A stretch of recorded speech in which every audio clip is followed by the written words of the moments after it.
ہمیں تھوڑی زبردست اتحاد کی فضا پیدا ہو گئی. اگرچہ بہت بڑی قربانی انہوں نے اپنی دی، لیکن اس قربانی کا اثر یہ کہ جو سچا مومن ہوتا ہے اس کی زندگی سے بھی اسلام کو فائدہ پہنچتا ہے اور اس کی موت سے بھی اسلام کو فائدہ پہنچتا ہے. تو ان کی زندگی سے بھی اسلام کو فائدہ پہنچا تھا. اب یہ شہید ہو گئے تو ان کی شہادت سے بھی اسلام کو فائدہ پہنچا ہے. تمام مسلمان فرقے متحد ہو گئے ہیں.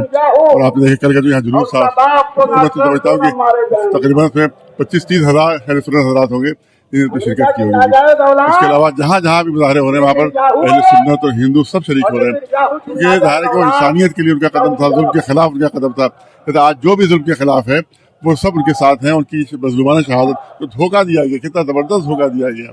ایک طرف تو سلو کی بات چیت ہو رہی ہے، دوسرا حملہ کر رہا ہے اور اس کے بعد کو شہید کر رہا ہے. شہید بھی اپنے گھر کے اندر بیٹھے ہوئے، جو میڈیا مشہور کر رہا تھا کہ بنکر کے اندر ہیں اور چھپے ہوئے ہیں، وہ سب اس کا پردہ فاش ہو گیا، خود ان کے جھوٹ کا پردہ معلوم ہے. اور جانتے ہو وہ کیا جیسے معلوم ہے وہاں پر وہ کہتے تھے کہ جب سارے ایرانی بنکر میں جائیں گے تب میں بنکر میں جاؤں گا.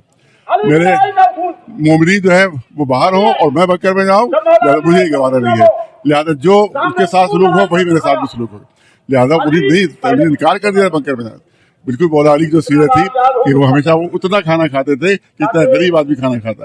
اس لیے انہوں نے بھی کہا کہ جب ہمارے عوام بنکر کے میں نہیں ہے تو ہم کیسے بنکر کے اندر چلے جائیں، ہم خود محفوظ ہو جائیں اور عوام جو ہے ہمارے بموں کا شکار ہو جائیں. اس کو کہتے ہیں لیڈرشپ. یہ ہوتا ہے صحیح معنی میں لیڈر، کہ وہ شہید ہو گئے مگر انہیں بنکر میں جانا قبول نہیں کیا. اور اب یہ معلوم ہوا ہے کہ ان کی اہلیہ بھی زخمی ہو گئی تھی، وہ بھی شہید ہو گئی ہیں اور وہ بھی ان کو بھی شہادت ہو گئی.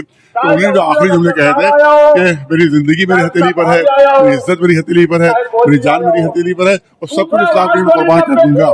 اور جو عہد انہوں نے کیا تھا وہ عہد پورا کر کے دکھا دیا. اپنی جان بھی قربان کر دی، اہلیہ کی جان بھی، بیٹے بیٹی پوتے سب کی جان انہوں نے قربان کر دی اسلام کو بچانے کے لیے.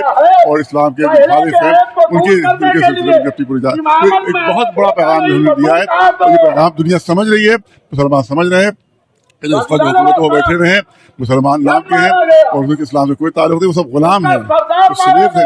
ان کو بادشاہ کہا جاتا ہے، لیکن بادشاہ نہ کہو، ان کو غلام کہو. وہ غلامی کی زندگی بسر کریں. انشاءاللہ ذلیل ہوں گے، رسوا ہوں گے، شکست ہوگی ان کو. اور انشاءاللہ اسرائیل کو بھی شکست ہوگی اور ٹرمپ کو بھی شکست ہوگی. اور اب وہ وہی جو کہہ رہا تھا کہ ہم سب کچھ ختم کر دیں گے، آج وہ خود بات چیت کی بھیک مانگ رہے ہیں کہ بات چیت ہم نے کر لی، سلو کی بات چیت کر لی. لیکن جب تک اس کو شکست نہیں ہوگی انشاءاللہ کوئی بات چیت نہیں ہو سکتی.